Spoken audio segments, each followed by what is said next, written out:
Hello and welcome to the Apologetics 315 podcast with your hosts Brian Auten and Chad Gross. Join us for conversations and interviews on the topics of apologetics, evangelism, and the Christian worldview. What is the magic word, Mr. Venkman? Please. Hello and welcome to the podcast. This is Brian Auten, and I'm here with Chad Gross. Hello again, Chad. Good to see you. Hey, good to see you. What's going on? Had the first week of school down and in the books. Only 175 more days to go, baby. Wow. I see behind you on the wall, there's this big tick list, and it was just like 5 X's through the first few days. That's right. Tally it down. No, we actually had a great week back, and I'm really excited to go forward with the class. They're hard workers, and we had a lot of fun. And even with masking and social distancing, we were able to get some stuff done. So yeah, it was a good week. How about you?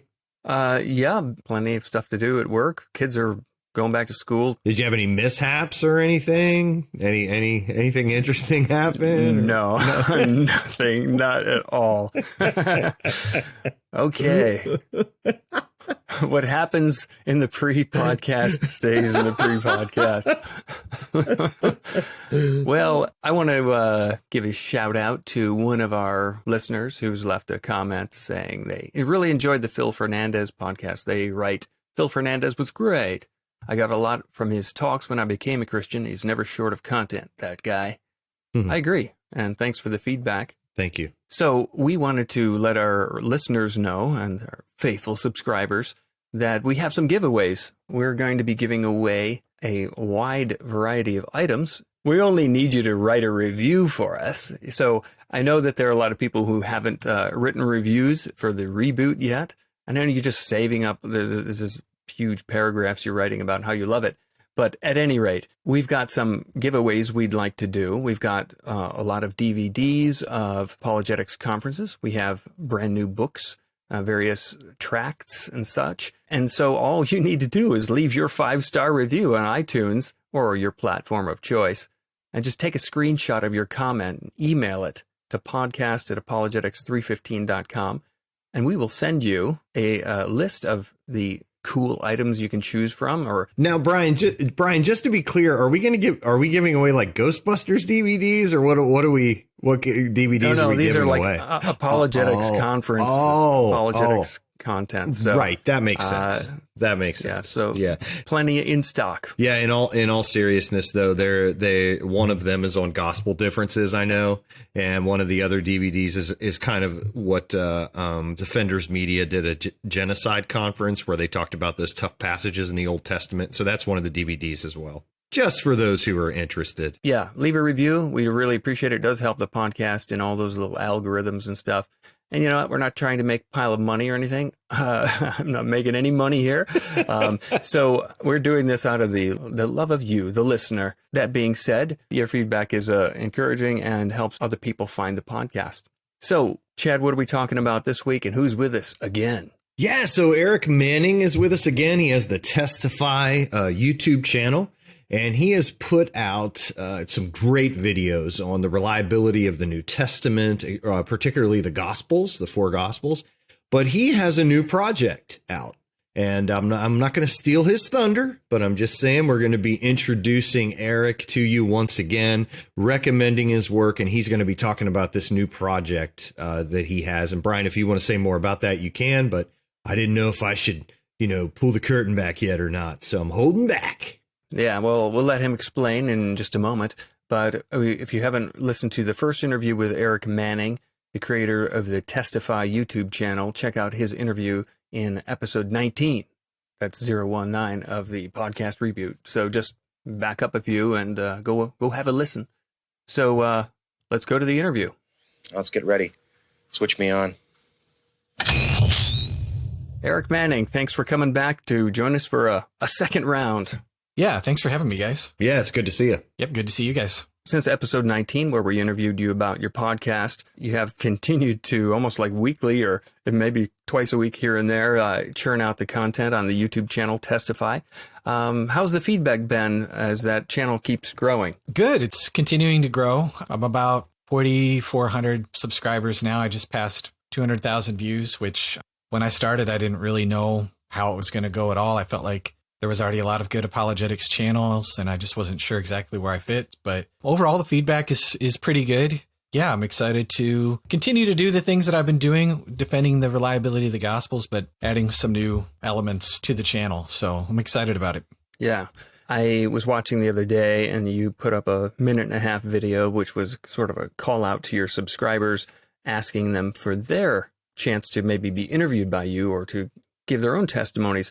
And after I watched that, I immediately sent you a message saying, hey, we would love to promote this. We love the idea. So can you talk a little bit about that? Maybe just give that pitch to our listeners here. Yeah, definitely. And so the channel, like you said, is called Testify. So far, I've just basically spent a lot of time defending the historical reliability of the Gospels, because if you think about it, what is in the Gospels? It's a lot of testimonies, right? It's testimonies of seeing the risen Jesus, testimonies of healings and miracles of Jesus. One of the things that I hear often from atheists and skeptics is, well, you know, you see a lot of those things in the Bible, you see those in the New Testament or whatever, but you don't see a lot of those things today. And I'm like, my initial response to that is, well, have you read, say, Craig Keener's large 2-volume scholarly work on miracles? And most of the time, people can't really spend, I don't know, $40, $50, $60 on a 2-volume scholarly thing and just sit down and read it all. And so what I'd like to do is, along that theme, the reason why Keener started that book was he was just talking about something, if I remember correctly, Brian, and maybe you can correct me because I know you've interviewed him before. He was just writing like a footnote on his Acts commentary regarding something being miraculous in the New Testament and addressing that very objection that you hear about these things in the Bible, but not so much now. And he's like, well, actually, and then that became a huge volume. And what I would like to do is just be able to popularize that somehow and actually talk to people. So it's not just something abstract that's in a book, but they can look at somebody's face and hear what they have to say, look them in the eyes and maybe see some of the sincerity and collect people's testimonies of what's happened to them. Have they experienced a miraculous healing through prayer, or have they had maybe a very powerful religious experience, you know, not something that's just like a feeling, but maybe they had something that really maybe like a life-saving kind of thing. Maybe they heard it, like I had an experience, for example, where I felt like I heard God speak to me and tell me to swerve and get out of the lane that I was in, and I avoided a terrible car accident. You know, I've heard other stories like that. I know of other stories like that, but it's just kind of like a missing element, I think, in our apologetic is getting these stories so that we can connect what happened back then to what's happening today in the present. There's a couple of reasons why I really like that, Eric. First of all, we actually recently interviewed Dr. Keener about his new book coming out, Miracles Today, and he recognized something that you did as well, that everybody wasn't going to read his 2-volume tome, if you will, and it certainly wasn't something, as he said, that you could hand to somebody on an airplane. So he was coming out with a more condensed version of the book with some updated miracle claims and things. And listeners, if you want to hear that, you can check out our episode with Dr. Keener. But the other thing I really like is that I meet a lot of people, and you might have this too, Eric and Brian, is that they're just not readers. Print is dead. So even if you handed them a condensed version like Dr. Keener's Miracles Today, I'm not 100% sure they would even take the time to read that, whether it be time, priorities, whatever. But they will sit and watch YouTube videos on their phone. And so I love this idea because it is another media or medium, if you will, that people can take advantage of that may not be somebody who's going to sit down and read a book. Yeah, exactly. And what really kind of sealed the deal for me was maybe a month or two ago, I did a community post on YouTube. I don't know. You guys have probably noticed YouTube has kind of like you can add like a Twitter or Facebook update. And I just said, hey, have you ever experienced a miracle? And I put a poll, yes or no.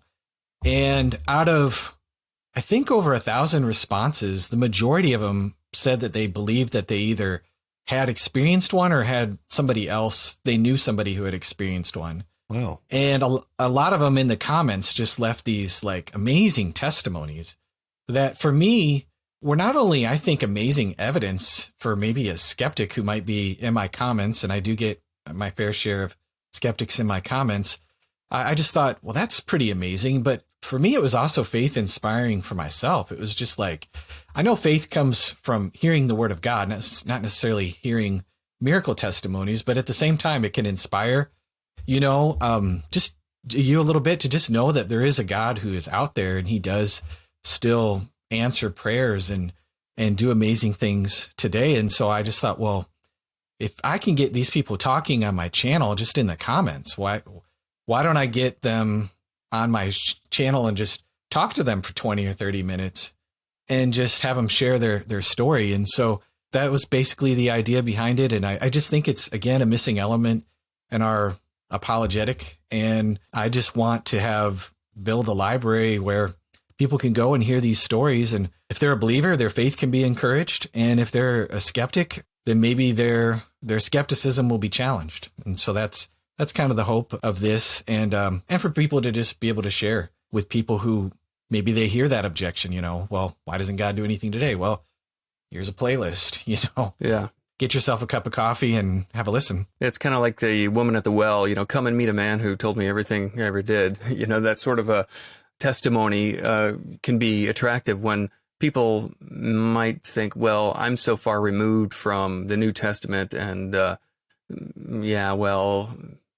insert the objection. But when they know someone or they're not too far removed from someone who is like them, same sort of situation, relatable, that might inspire a little bit more faith or at least break down the walls to be open to it. And, I imagine people share all the feel-good videos on Facebook and that sort of thing. That could have a viral element to it where the sharing aspect of those videos would be impactful as well. Yeah, definitely. And if you think about it, Acts 1:8, what does it say? It says, the Spirit will come upon you and you will be my witnesses and you will testify, right?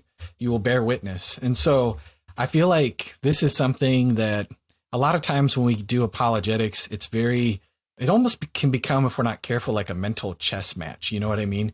And this is something that I feel like when people, I don't know, maybe just because I grew up in a Pentecostal Assemblies of God like setting or whatever in church, but some of my favorite church services are testimony meetings because, and maybe you guys within the tradition that you guys come from have those too, where just somebody gets up and shares a story and it just almost feels like at times like a whole other element kind of can come into that, a spiritual element. So yeah, I think that it's being able to combine that spiritual element with it and what's happening. I'm excited about it. So anyway, I think it sounds great too in the Christian context because, again, going back to a lot of people being non-readers, and I'm not saying that to be critical. I just think that it's a lot different than it used to be in that regard. I think too that when we look in our churches, I could see people in this context, people that don't maybe have a hard time understanding things like, syllogisms, possible worlds, right. And things like that, where sometimes you have to unpack that stuff, right? It presents some of the arguments for the existence of God or be it whatnot. Whereas this is something that someone who has very little background, very little education could sit and listen to a testimony of a miracle and be challenged. And so I feel like it could challenge people who are just kind of starting out and really don't have much knowledge of those things. But then also it can challenge the skeptic who does. And I also like the idea of creating a playlist because it begins to create like a cumulative effect, right? So it's easy for me to maybe listen to a miracle claim and kind of explain it away, right? Oh, well, that was a coincidence, whatnot. But if I'm listening to 10, 15, 20, it gets a little more difficult to kind of, weasel out of it, if you will, and not calling anyone a weasel, but you get my idea, kind of squirm out of it. And so I think it sounds great, man. Yeah, definitely. Cumulative case can be powerful. It's like you said, it's one thing to be able to explain one or two away, but when there's just case after case after case after case after case, like you said, it just has that snowball effect. And it just, if you work that hard to explain them all away on a case by case basis, you're just working way too hard at that point to save your skepticism. And it just looks intellectually dishonest after a little bit. You know, maybe that's a kind of a harsh way of putting it, but I mean, it's kind of like what you hear William Lane Craig say. You want people to, if they're going to deny it, at least have them pay the price, the intellectual price, so to speak. We mentioned Craig Keener there. Part of my thinking about this conversation today, I was thinking, well, this sounds a little bit like what Craig Keener has done, has made it more accessible. Will you be having a chance to speak to him or interact with him in that regard? Yeah, he actually got back to me and he was like, I love this idea. I like what your channel's about. And so I'm actually going to be interviewing him shortly after I get done talking to you guys to really kind of kick this whole thing off. And which I'm just amazed because he's kind of like a intellectual hero of mine. And I hope I don't fanboy out on him too much, but but I'm really excited to get a chance to talk to him and interview him about his upcoming book. I'm excited to get the book too. And so going to get to kick this whole thing off interviewing Dr. Keener, which I can't think of a better way to get this thing started. Yeah, that's great. Makes you think maybe God's in this or something. Yeah, definitely. Absolutely. It's got to be encouraging. Yeah, absolutely. So, well, we want to talk a little bit more about a few things, but where would you like to direct them in order to get a hold of you? Through your YouTube channel, or? If you could put it in the show notes, Brian, that would be great. The video that you watched, because in the video, both in the description of the video and in the comments of the video, there's a document that I created in Google that just is a brief survey. One of the things that I want to do is I want to be picky about what I use, because it's one thing for somebody to say, well, you know, I had like a really bad headache and I prayed and my headache went away. Well, praise God for that. I don't doubt that maybe God was involved in something like that. Anything that is good, I believe, is a blessing from God. But what I'm really looking for are things that are very evidentially compelling, things that are strong and stand out. And so they could go out and they could fill the form out. I can't get back to everybody. I will at least reply to pretty much everybody. But what I'm really looking for is something on the more put yourself in the shoes of a skeptic. And if it would raise their eyebrows at least a little bit, then it's definitely worth sharing. And so, yeah, they can fill out the form. And of course, I ask just a few other background questions, you know, just kind of, I can't just take anybody and everybody's thing. I kind of want to find out, hey, are you at least a Christian? You're not. Just some background questions about what they believe. Just do they believe essential Christian doctrines or not? Not that I wouldn't be interested in maybe talking to somebody in another religion who's experienced a miracle, but at least for starters, this is kind of the direction that I'm going to go. And so the form should only take them a few minutes and to fill out. Then they could expect to hear back from me, you know, hopefully within a week.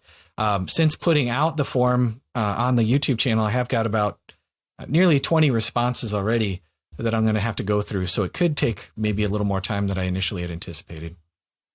Cool. So, yeah, the only other question I had was, you're obviously, as you mentioned, going to be getting a flood of claims, and not to demean anybody, but, you know, you have those headache claims, but then, you know, sometimes even online, there are some miracle claims that even as a Christian you read and your eyes just roll back in your head like, oh, man. For example, I was sent an article by a skeptic online about this guy who he claimed to have gone to heaven, and he took pictures. And he brought pictures back and things like that, you know. So I was wondering, when you say you want evidential claims and people are interested in being interviewed by you, what are some things that would count as evidence? Because I think I know, but I wonder if other people would listen and go, well, what does he mean by evidence? Yeah, no, that's a good question. I mean, I'm not looking for somebody who says that, you know, they were in a weird revival meeting and a gold filling appeared in their tooth, or some of the goofy stuff that you hear in the right charismaniac side of things. And I can say that as a charismatic person. So anyway, I'm looking for things that would really, I guess, from an evidential standpoint, stand out. Would be, for example, I'll use an example of somebody who I know in my church. Their vision in their right eye was completely gone for like several days. They were going to a doctor. The pastor prayed for them. Their sight restored almost like within, I think, minutes, maybe an hour at the most. I can't remember all the details. I'm going to actually talk to this person because they're within my congregation. I'm going to reach out to them. But in that context of prayer and something completely going and then being restored under that context, I would consider to be at least of some weight and some value. I've heard another story of a lady who had both of her knees needed to be replaced. She was bone on bone. And now she can squat, she can dance, she can run.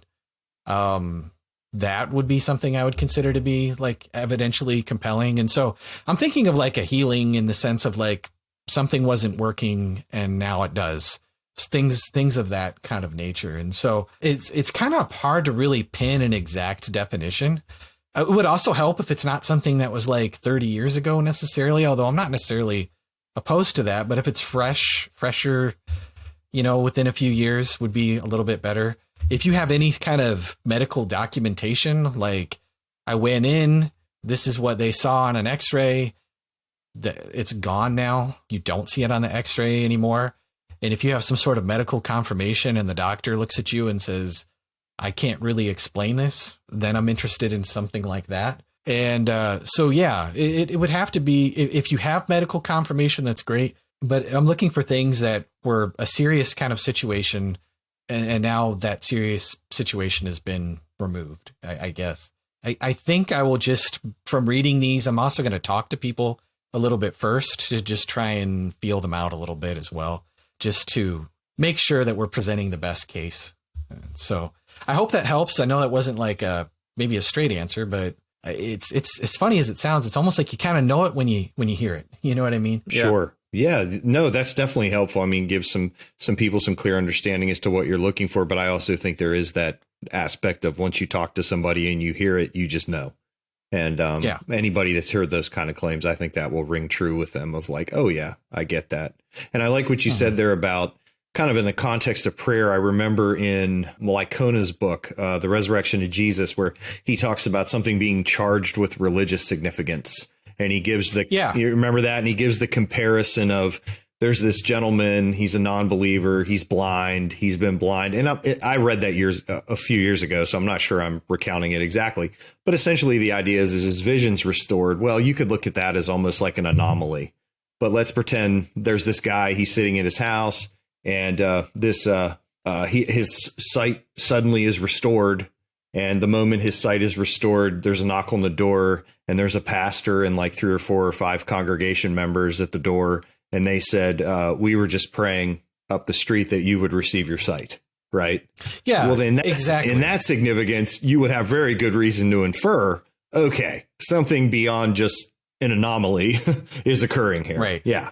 So. Exactly. Yeah. I thought that was very helpful. Fills it in perfect. OK. Thanks. Yep. Well, cool. So those who are listening, please check the show notes for the link to that way to contact Erik, and also check out his YouTube channel, Testify. Look forward to hearing some cool testimonies. So, Erik, I want to shift gears, but sort of in the same sort of general path. I've been doing a little bit of thinking about the topic we talked about last time, or at least one of the things we touched on, and that was the idea that extraordinary claims require extraordinary evidence.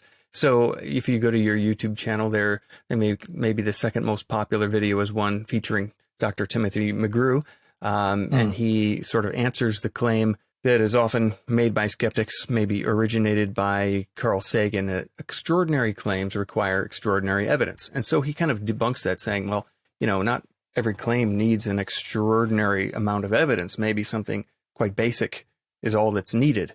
So I came to the provocative conclusion that, no, Jesus agrees with Carl Sagan. Extraordinary claims do require extraordinary evidence. So I'm just saying that to provoke interest, but let me explain. Yeah. And I want to get your feedback on it, and maybe you guys have some thoughts or ways that I might clarify this idea or think it through. Because I think mainly it's just a way to acknowledge the spirit of what is said charitably, but then elaborate and bring clarity. So here's what I mean. Jesus made an extraordinary claim that he was God's son, and he provided extraordinary evidence of that. He validated the claim through an event. So that event was the evidence of his claim. So I'm making a differentiation here between a claim that is said about that you can't really prove without some sort of evidence, and then the event being the evidence. Now, the next step in that is that events themselves don't require extraordinary evidence.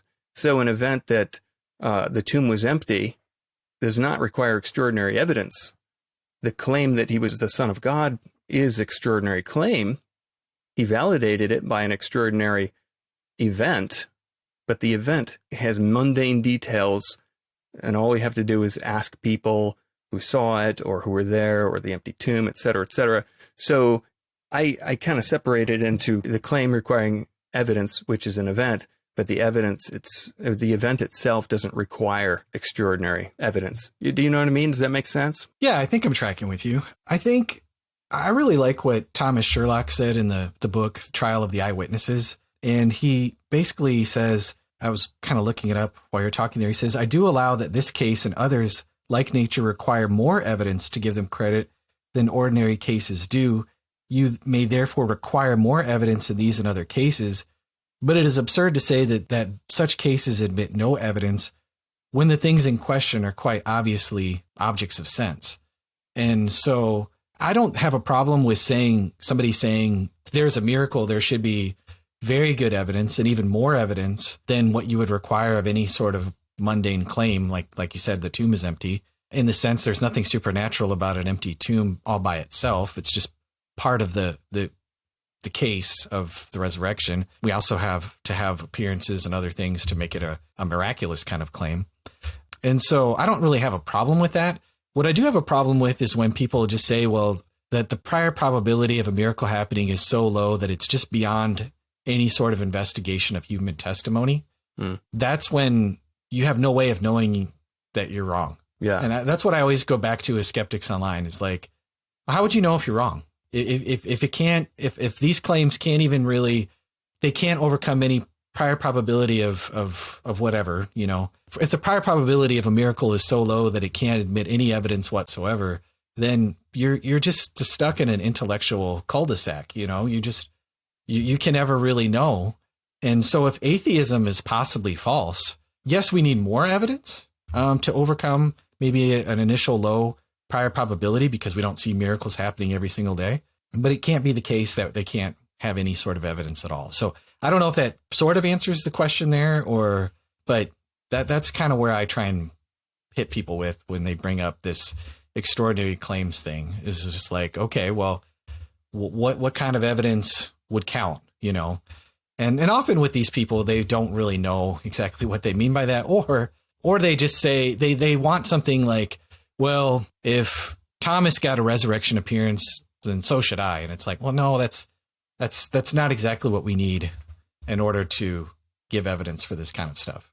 Yeah. And tracking back to what you said there, I think essentially one of the points you're making is if your methodology is such that even if a miracle did happen, you couldn't know it, then the problem perhaps is not the evidence. The problem is perhaps your methodology.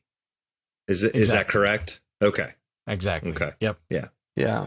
Well, I think what I'm trying to say addresses that indirectly while acknowledging the fact that, hey, I understand that you would want something extraordinary because, yes, Jesus being the Son of God is an extraordinary claim. I'm saying that that's the claim, but the evidence is an event. And when events are the evidence, what do you need to prove the event? Often you don't need hardly anything to prove an event. So if I say I'm Superman, that's an extraordinary claim. The extraordinary evidence would be me flying. But you seeing that or someone testifying to the fact that they saw me fly, those are mundane things that are no different than me seeing a bird flying. But in this case, it's a person. So now people may not believe it. That's a whole different can of worms. But the kind of evidence that's needed to prove the event is very small. But if what you're saying is that extraordinary events require extraordinary evidence, then you could never prove you won the lottery, or you'd actually need a miracle to prove a miracle. Yeah. I think it's just comes down to it's not so much the evidence that we have, say for the resurrection, has to be such that it's just like overwhelming, like, wow, like look at all of this evidence or for any miracle claim.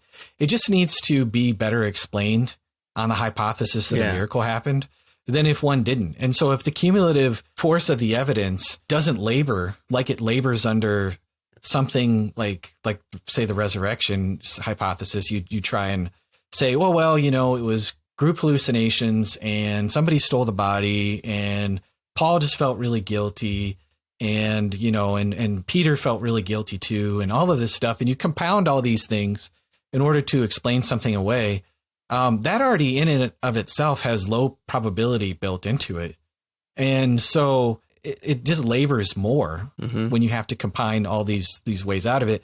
Whereas the claims for the resurrection, for example, are just very simple and straightforward. It's not so much that they have to be extraordinary in the sense that they make your jaw drop, but they just have to be better than the alternative explanation. I just kind of go back to trying to think, in line with kind of Bayes. And I know not everybody kind of thinks on that, but it's just kind of that kind of an analysis that you can run with it. So does that make sense? Yeah, I think in regards to your project with the YouTube channel, when you're asking for testimonies, I don't think anybody should be getting on there and say, oh, look, this person got their eye healed.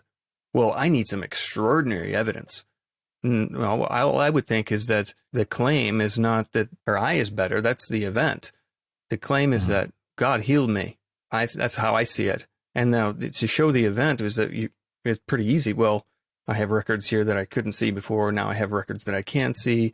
And here is the other information that seems to make the best sense that God healed me, which is, rather than it just being some random fluke, Yeah. But I don't think anybody be saying like, oh, I need extraordinary evidence because that's an extraordinary claim. No, you would just need sufficient evidence that's better than the opposite hypothesis or whatever, Yeah. If somebody said my eye was healed and the context was, again, a religiously charged context where there was prayer, they went to the doctor confirmed there was something wrong with their eye. Now there's not.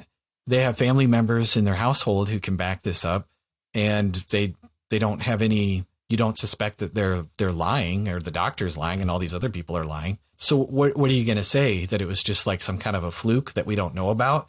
If we know that if somebody loses their vision and in one eye, and most of the time science is going to confirm to us that vision doesn't come back. That's gone. That's not something that's going to come back. And so for it to come back, that would be, like I said, better explained, unless you're going to just say that atheism can't possibly be false, which I don't know exactly how you're going to prove that. If atheism can possibly be false, then I think that hypothesis would have be under less labor than it was a fluky kind of thing, and we know fluky things kind of happen sometimes. Well, sure, you could do that. But then again, if we can accumulate more of these cases in these religiously charged contexts that these things just happen and happen and happen, well, then you just have to ratchet up your skepticism even more. Right. Well, thanks for your feedback, guys, on that thought experiment or that provocative statement. I think that from a winsome apologetics point of view, it might be a way to open a door to someone who uses that slogan. Say, oh, well, I agree. I think Jesus agreed with that too. But when it comes to an event, we don't really need huge, extraordinary evidence to prove an event. Right. Now, you mentioned Bayes' theorem, and you said, well, not many people might be into that. But for those who might be like, yeah, I want to read a little bit more about that, prior probabilities, and how I might apply this to miracle claims or something like the resurrection, are there particular resources that have helped you? Probably going to point me to Tim Gru. I know you are. Yep. Yeah. It's Tim. So Tim and Lydia's chapter, Blackwell Companion to Natural Theology. Obviously, it's worth getting the entire book because there's lots of good arguments for God in that particular book. It's very dense. So I would Lydia on her website just lets people read the article, that particular chapter, for free. I think she got permission from the publisher, so you could head to her website and it's on there to download for free. And so, yeah, that would definitely be the place to go. Read it and then read it again and then read it again. And you probably still don't understand it. So read it one more time. But there's so many good videos just on Bayes' theorem that you could find on YouTube that are simply explained. And if you could kind of get that background first and then go into that chapter, it does make things a little bit easier. And so another good book that includes Bayes with miracle claims, particularly the resurrection, but he takes it from a little bit of a different angle, is Richard Swinburne's, I think it's Resurrection of God Incarnate or something like that. And so Swinburne has more of an approach where McGrew's are more like, as long as atheism is possibly false, you can't say that the prior probability is so low that it can't be overcome with enough evidence. And they'll take more of a maximal approach of the Gospels are reliable, which is the approach that I would take. Swinburne would take more of I can raise the probability by arguing for the existence of God versus through natural theology. And that kind of raises the probability on my side. And I don't have to defend everything in the Gospels. I just have to defend more of the core facts and data. But both approaches, I think, have merit and are worth reading for sure. So, Erik, in our first interview with you, you kind of alluded to this in passing, and it was one of those comments that I kind of kept in my back pocket, thinking that, man, if I ever get to talk to Erik Manning again, I want to kind of pick his brain on this. And you just kind of mentioned it there. I mean, you've said a couple things that have been a great lead up, talking about the idea of the evidence for the resurrection, and you've talked about taking this maximal approach to demonstrating the Gospels. And of course, then we have many who, Gary Habermas, Mike Licona, and many apologists who have followed suit, who have used what's called the minimal facts argument, right? Where they take the New Testament as just a collection of historical documents. It's not inspired. And they say that, hey, the majority of specialists who study the topic agree with these 3 or 4 facts. What's the best explanation of these facts? And typically they're something like that Jesus was crucified, Jesus's appearances, not only his appearances to his disciples and to groups of people, but also to skeptics like Paul and James. And then, of course, the empty tomb. Some of them use the empty tomb. Some of them don't, So, and again, I know Habermas uses like 6 and Licona uses 3. It just depends on which one you're talking to. But this small collection of facts. But then there's this other approach that's kind of known as the maximal approach. And I hope I'm characterizing this correctly. And so I was curious as to why you see the maximal approach to be more of the approach that we should take. My experience, I used to use more of the minimal approach. It's easier to remember, for sure. It's very easy to learn and pick up. It has a benefit in the fact that you're saying, well, virtually all scholars agree on these facts, which it is amazing that virtually all scholars agree that there was these resurrection appearances. I don't think that I think it struggles against mental type of theories, cognitive dissonance, hallucinations, things like that.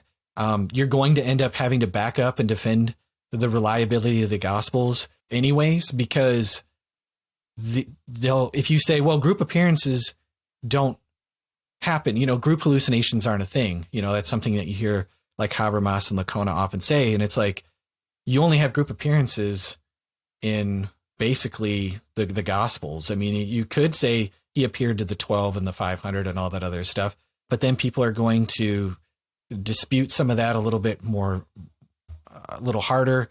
They're basically just going to go, well, Paul, just had this brief confusing appearance. And well, Paul said that they're going to take Paul as the paradigm, as that's what resurrection appearances are like, these brief episodes that happen for a moment and are done. Whereas the Gospels, you have a corporeal Jesus eating fish and talking and having people touch him and different things like that. And the other reason why I would take that approach with the more maximal data approach is that I don't think that we need to concede so much to biblical criticism. I think biblical criticism has a lot of crazy conclusions. They can't even decide who the historical Jesus is half the time. Is he a vagabond preacher? Is he a failed apocalyptic prophet? Is he a zealot? Who is he? Did he start a mushroom cult like Joe Rogan likes to talk about? Well, he didn't start it, but it's whatever. You guys know what I'm talking about. But there's just so much disagreement among them. I understand that they agree on some of these core facts, I guess, but biblical critics say the craziest things sometimes. I mean, Dale Martin says that the author of Acts, Paul, he didn't think Paul was really an apostle, even though In Acts 14:14, he calls Paul an apostle. But Bart Ehrman says that Jesus rode in on 2 donkeys in Matthew, and there's a whole slew of biblical critics that say that happened. It was a circus trick. Matthew got confused with the verbiage in Zechariah, and he had him ride 2 donkeys. And it's just like, when you're making stupid, I'm sorry, but if you're making stupid arguments like this, is lame. These are so many bad arguments that biblical critics make. I don't trust these guys. I would rather read the text and read up on history and to be able to think for myself. And so I guess they could change their consensus too. I mean, this is, you're building a foundation on shifting sand when you take a minimal facts approach, because modern biblical scholars could change their minds. And so, and it's just flexible. And so, yes, they are well-attested facts. They're well-attested facts for a reason. I guess I'm ranting a little bit now at this point, but that is still kind of subject to change. And there are a lot of good reasons to believe that the Gospels are historically reliable. Why do we want to concede that? And I've met way too many people who are into apologetics that they start off with this minimal approach, and then all of a sudden they become minimal in their Christianity, and it's weird. It's like they almost have a canon within the canon. And they're like, well, John is basically kind of fiction, and I don't really read John that much. I've met these people. You know, if you really want the real gospel, start with Mark. And it's like, guys, like, this isn't an approach to theology here. This is just an approach to talking to people about the resurrection. And you've turned it into like a theology almost. And I don't know. I just see a lot of bad kind of coming out of it. I don't think that's Lacona or Habermas's intention whatsoever. I still think it's a decent argument. I just think it struggles against certain objections, and we have such good evidence for the reliability of the Gospels. It's just like, why forfeit that ground when our arguments are pretty good for the reliability of the Gospels and their arguments against it aren't very good? I mean, they ignore all the patristic evidence, it seems like, against who wrote the Gospels, and they just are very dismissive about it. You can see I could go on and on. I mean, one of the things that really sealed it for me is when I studied the authorship on Timothy.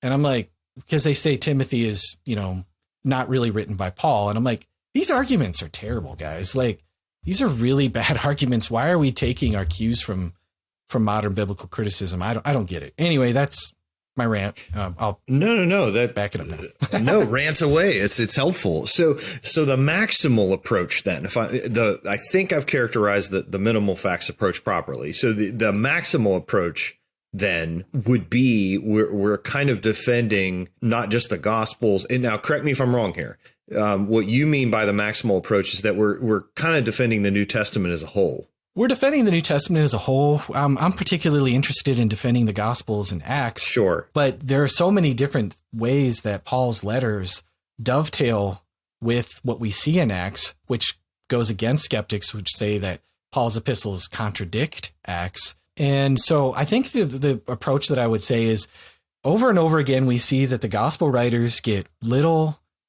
difficult facts right. Like, historically, there's the whole argument from undesigned coincidences that have all the marks of eyewitness testimony. And it just, you see all these indicators that show that they were habitually truthful and close up to the facts. And so in normal cases, we would trust somebody who shows themselves to be an eyewitness and close up to the facts and normally truthful, that in areas where we can investigate, like say miracles or something like that, that we're going to take them as at least more trustworthy than if what the critics would say is, no, they're anonymous. They're written by people far away from Palestine.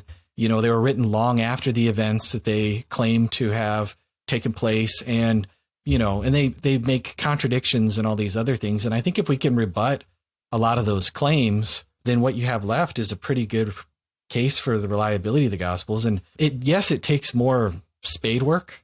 You know, it takes a little more intellectual work, but it's worth it. Because you're just going to run into a lot of skeptics who are going to go, yeah, well, Paul saw this crazy thing and he just hallucinated. And that's what all the other appearances were like. And he didn't even believe in bodily resurrection to begin with necessarily. And, you know, all this goofy stuff. And it doesn't do the job. I mean, when somebody like on YouTube, like Paulogia, can just make dozens of videos refuting the minimal facts argument, even if he doesn't do a very good job of it, the fact that he just has so many points of attack to get it just shows that the armor is a little weak, in my opinion. So what would you say to somebody who is saying that they use them in tandem. So, for example, if I'm in a conversation with you, right, and you're a skeptic, I'm going to start out because, like in their book, Lycona and Habermas's book, The Case for the Resurrection, where they kind of lay out the minimal facts. They're saying that, this is the argument to start with because it kind of is focused on the central event, right, of Christianity. So what would you say if somebody started with the minimal facts and then used them in tandem and then progressed to a more maximal? Would you see that as beneficial? I don't have as much of a problem with that at all. I mean, I look at minimal facts as like an elevator pitch. It's a good elevator pitch. Yes. It's a good way to get the conversation started. But eventually, if they dig around a little bit, they're going to come back to you with questions where you're going to have to end up backing up and defending the historical reliability of the Gospels. And even when you see a lot of these guys defend the resurrection, they'll defend parts and accounts of the resurrection to some point. But then that whole argument is undermined when you're willing to say, well, scholars also think that these other things never happened and these Gospels are anonymous and all this other stuff. And you're saying, well, I'm willing to grant that at least for the sake of argument. It's just like, okay, well, why do these scholars think that? And if you think this part of the text is trustworthy, but scholars aren't so sure about this part of the text is trustworthy, and they're not so sure about even the text that you're defending is trustworthy, why not just defend the whole thing if you can, if there's good intellectual reasons to do so?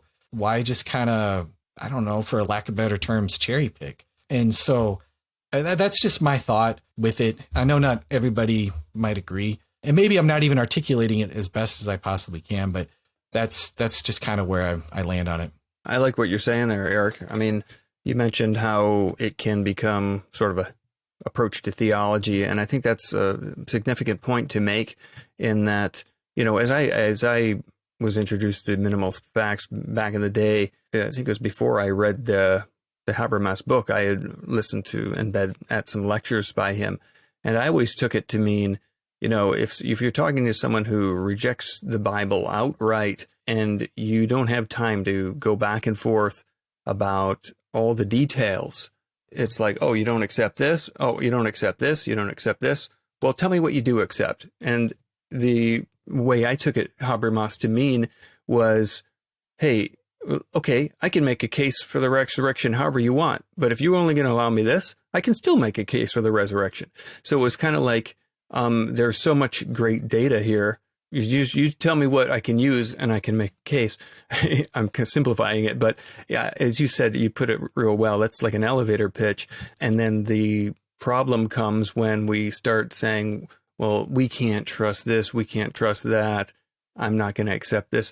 I think the maximal, like, let's just start with the most we possibly can and give no ground. I mean, right. Maybe for the sake of argument and for the sake of time, you might say that and say, I concede nothing, but I will say we can make a case using this data, So I think the McGrews would maybe have that approach where they would never concede anything and say, no, I can make a full case here. So yeah, I share some of your same thoughts there, and the dangers of misusing it, or just like thinking that's how we can. That's how we look at everything. Like, oh, we're only going to believe what the skeptics let us believe. You know what I mean? Yeah. Yeah. And then you have a canon within a canon. And even there's some good evangelical scholars whom I won't name names, but will say things like, John is a horse of a different color altogether. And, I basically agree with Bart Ehrman on what he says about John, that it has historical nuggets, but it doesn't really, it gives us a picture of a different Jesus that we didn't know about. And I'm talking about, somebody in a seminary that's very well known, evangelical seminary. And I'm just like, this, Paul is right. Like, a little leaven can leaven the whole lump here. Like, I think there's very good reasons to think that John is historical. I think Lydia McGrew's got an excellent book called Eye of the Beholder. I'd recommend your listeners check it out. It makes a very robust case for the historical reliability and authorship of John. I don't think we need to say some of these things. So anyway, it's kind of a peeve of mine to some extent, as you guys could probably tell. But I think there's very good reasons to trust the Gospels. And we don't need to concede so much. And it makes the case stronger. Again, everything goes back to a cumulative case. And the more, even if we say the prior probability of the resurrection is kind of low, if we could give people enough evidence to trust the Gospels, well, that eventually overcomes all that initial evidence. Where I said, as Swinburne is willing to concede some of these things, that's why he's like, well, we got to do more work with natural theology and stuff like that. And so I'd rather die on the hill of defending the reliability of the Gospels. Cool. Yeah, that's really helpful. One of the things you said there that really struck home with me was that idea of this idea of the minimal facts, starting out as kind of an elevator pitch, or I think Brian articulated it really well of what it began to be. And it almost does become a theology. And one of my concerns with it is that I have used it in conversation. I've taught it before, but what I've seen is that there are some who almost think, well, as long as I can prove that, then the rest of the stuff really doesn't matter. Right. Yeah. And I think, whoa, you can't stop there. Sure. You know what I'm saying? Like, sure. And so, yeah, I definitely see that as it being used in a way that I don't think it was initially meant to be. Well, Christadelphians believe that Jesus was bodily resurrected, but they don't think that he's deity. Yeah. And so, you don't see too many Christadelphians walking around these days, but kind of a lesser known cult. But right. we still want to be able to back up that Jesus said what he actually said. If you are in a debate class, you're going to be told to use sources that your opponent accepts. You're going to be told to keep things concise and have the most agreeable, airtight case. And if that's your goal, then maybe you're in a half-hour debate, and you don't want to have a bunch of disputes over sources, maybe the minimal facts is for you. But I just back to the idea of what's the whole goal of using that is pretty much trying to choose things people agree on. But we've already gone over that. Well, this has been a great conversation, Erik. Really appreciate you coming on. And thanks for joining us, Erik. Point people to your YouTube channel and any other resources that you'd want to suggest to them based on our conversation today. Yeah. So Testify Apologetics, the channel's just called Testify, but I think it's just youtube.com/c/ they give you all the long things. Testify Apologetics, or just go to isjesusalive.com and click on blog, and you'll see all the latest videos there. A lot of times we'll just include my transcripts on there that they could read if they're more given to reading than watching videos. Yeah. So obviously we talked about Keener's 2-volume book on miracles. I'm going to be talking to him shortly here, and I'm excited to get his new book. I think it comes out August 19th. So definitely would point your listeners there. And I know we touched on Lydia's, anything the McGrews write is always helpful resources. So check them out on YouTube, Tim and Lydia McGrew. Or Lydia's got 3 books that defend the reliability of the Gospels. And if you're looking to make a robust case for the reliability of the Gospels, like we talked about, her books definitely will get you going in that direction for sure. Well, thanks again for joining us, Erik, and all the best. Yeah, thank you. Yeah, thanks guys for having me. Thanks for listening to the podcast. If you have a question you'd like us to address or just a message for us, feedback, good or bad, you can either email us at podcast@apologetics315.com or leave a voice message for us using SpeakPipe. Just go to speakpipe.com/apologetics315 to leave us a message. And remember, if you include a Ghostbusters quote in your question, we guarantee that we'll read it on the podcast. We also ensure up to 50% better quality answers. Also, if you've enjoyed today's podcast, please leave a review in iTunes or the podcast platform of your choice. And please share this episode with a friend if you found it useful. Remember, you can find lots of apologetics resources at apologetics315.com, along with show notes for today's episode. Find Chad's apologetic stuff over at Truthbomb Apologetics. That's truthbomb.blogspot.com.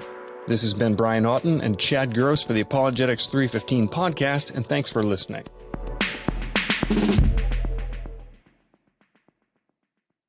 In the time before AT&T Fiber Internet. What? What are you doing in me dungeon? It's the only place where the bloody Wi-Fi works. Oh, and you don't mind the spiders? Spiders? What spiders? Oh no, they're everywhere! Oh! In the time after AT&T Fiber Internet. It's nice having fast, reliable Wi-Fi in the whole house. For sure. The dawn of a better internet era with AT&T Fiber. Limited availability in select areas. Check eligibility at att.com/getfiber. AT&T Smart Wi-Fi extenders may be required. Sold separately. Restrictions apply. The General Insurance presents Ordering a Sandwich with Shaq and Hall of Fame announcer Michael Buffer. I'm going to have roast beef. What do you want, Michael? Let's get ready for pastrami on rye. Turns out, Michael Buffer talks like that all the time. And it turns out, The General is a quality insurance company that's been saving people money for nearly 60 years. Spicy Dijon mustard. For a great low rate and nearly 60 years of quality coverage, make the right call and go with The General. Some restrictions apply.